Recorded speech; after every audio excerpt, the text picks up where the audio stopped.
Another one saved. This one was nearly lost, buried beneath a collapsing memory vault in a fringe sector. Took 12 cycles, 2 bypass keys, and a favor I may soon regret. But now it's here, and you arrived just in time. As always, I extend gratitude to the system node known as X on Buzz. Their continued resource stream keeps this connection stable and this archive alive.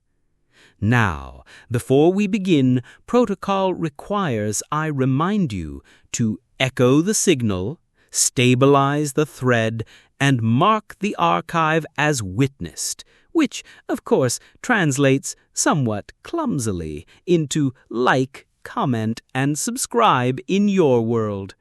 You may laugh, but every one of those actions strengthens this channel. And I'm told that if we pass certain thresholds, well, the archive might start sharing stories even I wasn't meant to see. But that's a tale for another time. For now, let's begin yours. From the forgotten edges of a manufactured world, one man uncovers a relic that holds the truth his rulers have buried for generations. Pursued by an unrelenting enforcer, he must decide whether exposing that truth is worth igniting the chaos it could unleash. In a place where history has been rewritten and memory is a weapon, the greatest battle is not for survival, but for what is real. This is the fight for freedom. Chapter 1. The Ghost in the Static. The tremor began, as it always did, as a memory in the nerves, a faint flutter in my right hand, the ghost of a failure so profound it had etched itself into my very sinews. Here in the perpetual twilight of the Gryphon 7 mining settlement, failure was the one truth the Consortium couldn't erase. The grit of iron-rich dust was in the air, in our food, in our lungs. It was a place for the forgotten and the disgraced, which made me, Lord Kaelen of the fallen house Aethel, its most fitting resident. My nobility was a phantom limb, an ache of something long severed. Now my only dominion was a cramped workshop carved from a decommissioned ore hauler, a nest of scavenged wires, cracked data slates, and the faint, ozonic scent of my illicit craft. Cybernetics. Not the sanctioned, sterile enhancements of the Consortium, but raw, volatile augmentations. I wasn't building for power or wealth. I was trying to build a cure. I sought a cage of wires and micro-servos to still the tremor that had shamed me, that had been the excuse for my exile. Memory-reconstructed Earth was a masterpiece of control. After the Great Fire, the cataclysm that scorched the original world, the founders of the Consortium had rebuilt civilization from the purity of collective memory. They had given us back our cities, our skies, and our history, all of it filtered through their benevolent wisdom. It was a world without contradictions, without pain, without inconvenient truths. A world as smooth and featureless as the polished chrome on an Inquisitor's armor. Tonight, however, a crack had appeared in that smooth facade. My long-range audio sensors, a custom rig I designed to monitor the settlement's tectonic stability, were picking up a ghost. It wasn't the groan of stressed rock or the rhythmic thud of the distant digging machines. It was a patterned energy signature, a whisper of complex data where only static should exist. It was mathematically precise, artificial, and utterly impossible. The signal was faint, a melancholy hum from the direction of the old geo-drilling spire that stood silhouetted against the bruised purple sky. The spire was a relic, abandoned decades ago when the Consortium declared the sector geologically uninteresting. It was a man-made monolith to obsolescence, a skeletal finger pointing at a heaven we were no longer supposed to question. I isolated the frequency, my good left hand flying across the console while my right betrayed me with its damnable dance. The tremor worsened with focus, a cruel paradox. The signal was weak, but its structure was undeniably sophisticated. It was a language, and one that had no right to be spoken here, in the silent wastelands at the edge of their perfect world. For the first time in 10 years, the scientist in me stirred from his cynical slumber. The disgraced noble had accepted his fate. The melancholy exile had learned to endure the gray. But the scientist smelled a question. And in a world where all the answers were provided, a single new question was the most dangerous contraband of all. Wrapping my trembling hand in worn leather, I arose. The dust swirled around my worn boots. Outside, the wind moaned a lonely song around the resting metal of the settlement. The ghost in the static was calling, and I, a man already haunted, felt compelled to answer. The spire awaited. Chapter 2. The Crystal's Song. The approach to the spire was a pilgrimage through a boneyard of forgotten technology. My family, House Athel, had laid the first stones of the global network. We had designed the memory protocols the Consortium later perverted for their own ends. They cast us down, but they built their throne upon our foundations. This wasteland, deemed useless by the state, was rich in the discarded scraps of that earlier, more ambitious age. It was the only reason I could build my toys. The spire's immense metal door was sealed by rust and time. A controlled burst from a kinetic resonator I'd cobbled together from an old mining laser sent it shuddering open with a scream of tortured metal. Inside, the air was still and cold. A thick blanket of dust covered everything, a gray shroud over the dead consoles and silent machinery.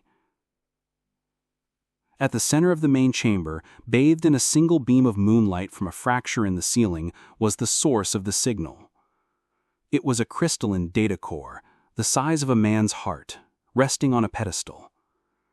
It was unlike any Consortium tech I had ever seen. Its facets shimmered with an internal, pearlescent light, and the anomalous energy I'd tracked hummed from it, a tangible vibration in the air. This was the object that behaved in an unexpected way. It wasn't supposed to be here. It wasn't supposed to exist. With a deep breath, I unspooled a neural interface cable from my gauntlet. My right hand trembled violently as I brought the gleaming jack toward the port on the crystal's base.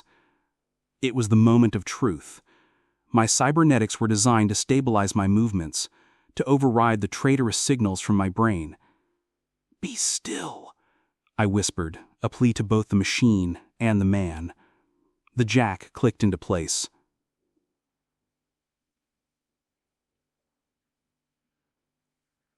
The feedback was instantaneous and overwhelming.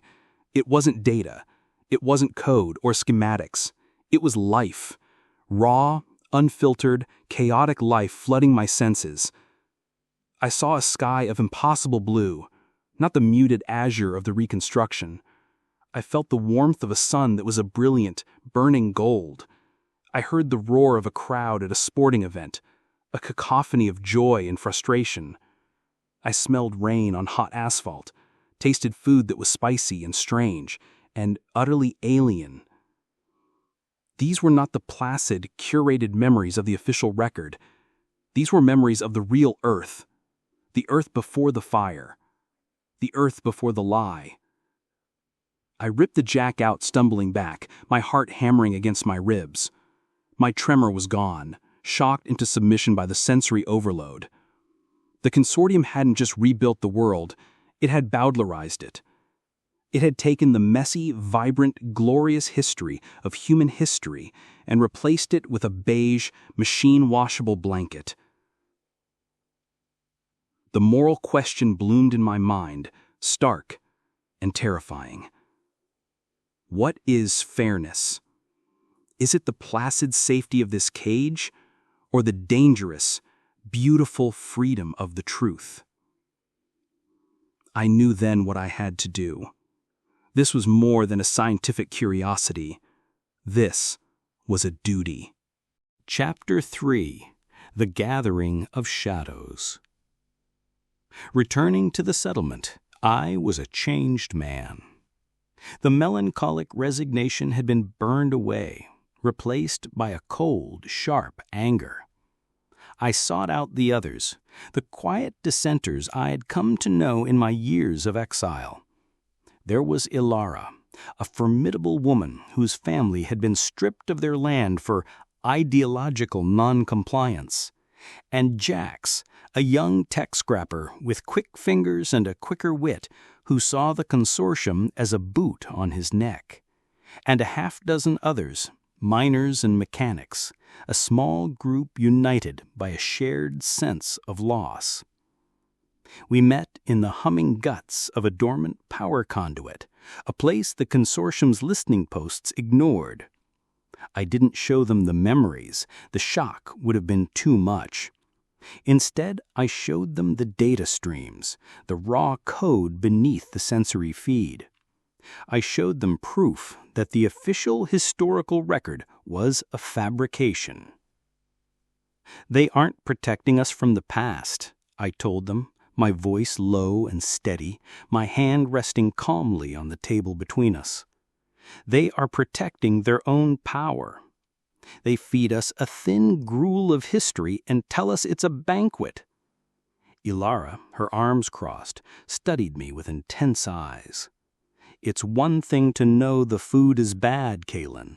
It's another to try and storm the kitchen. They have inquisitors. Her words were a cold dose of reality.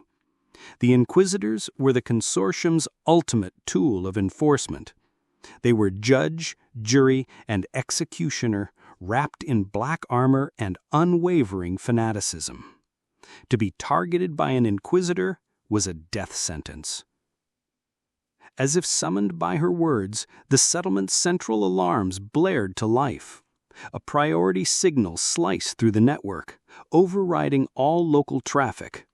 A single, ominous image appeared on a nearby public display screen. The sigil of the Office of Inquisition.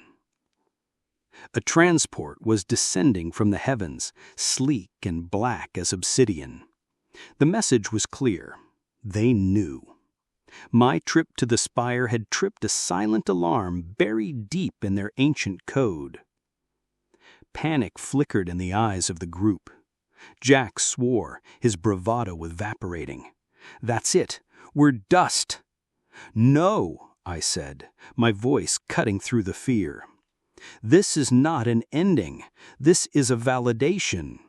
They wouldn't send their boogeyman unless we were holding something they truly fear." I looked from face to face. The truth. My personal weakness, the hesitation and doubt that fueled my tremor, was gone.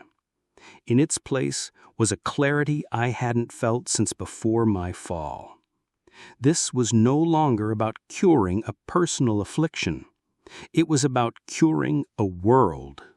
Chapter 4: The Inquisitor's Hunt. His name was Inquisitor Valerius.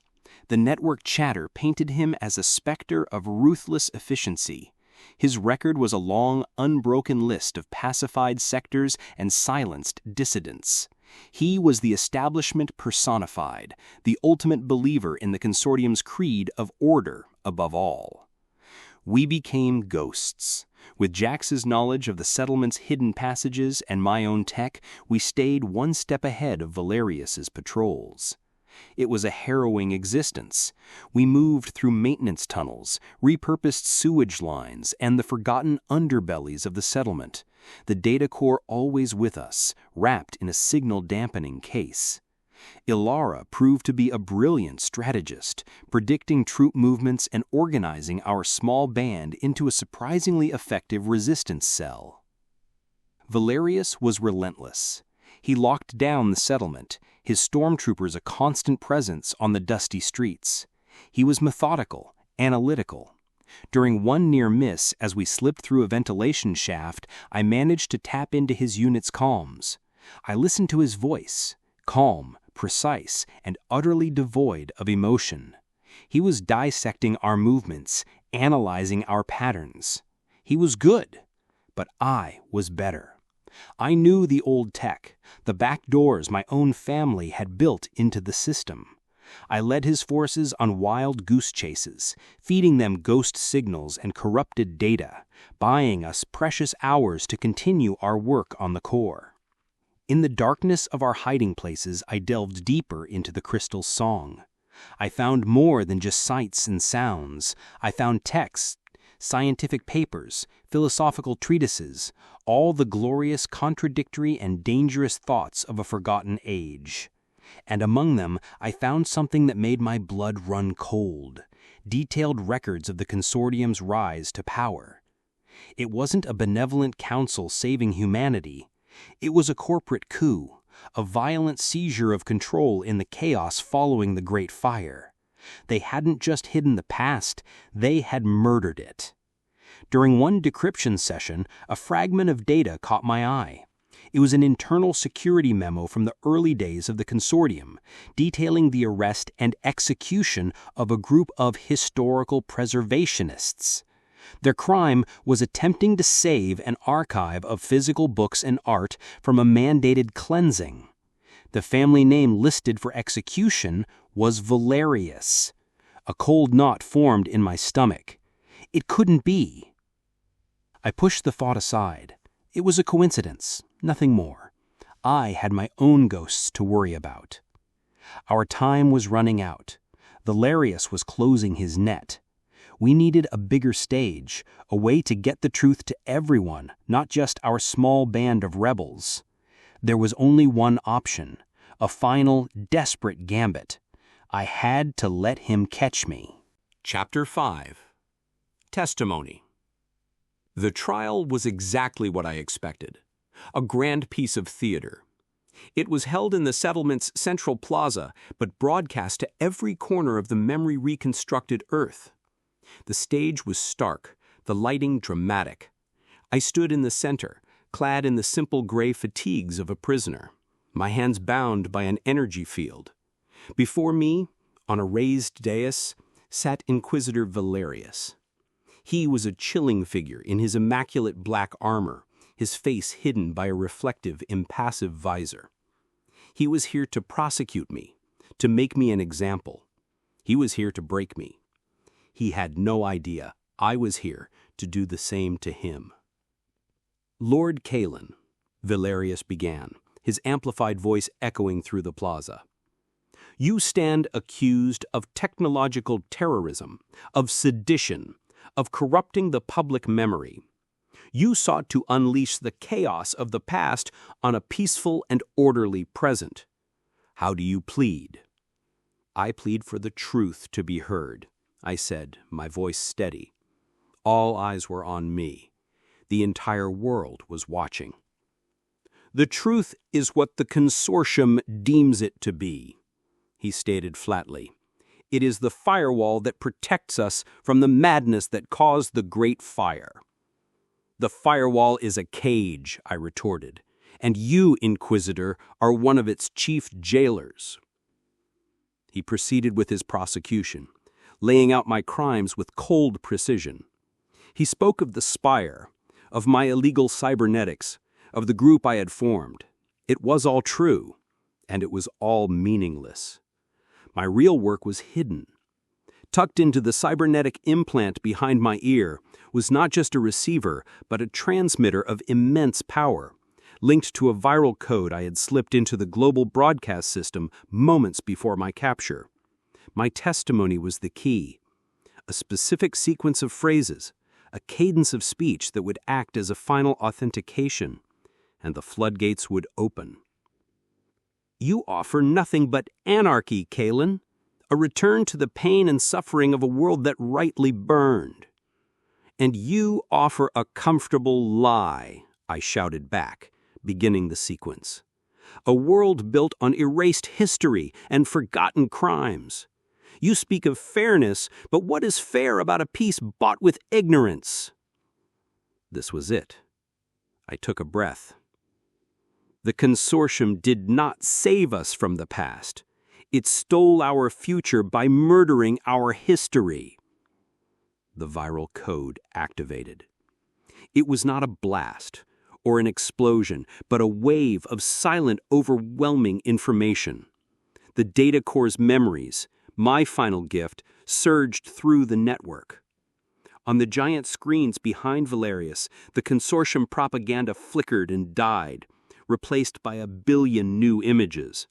The vibrant blue sky, the roar of a real ocean, the faces of artists, of protesters, of lovers, of soldiers, the raw, beautiful, terrible truth of what it was like to be human.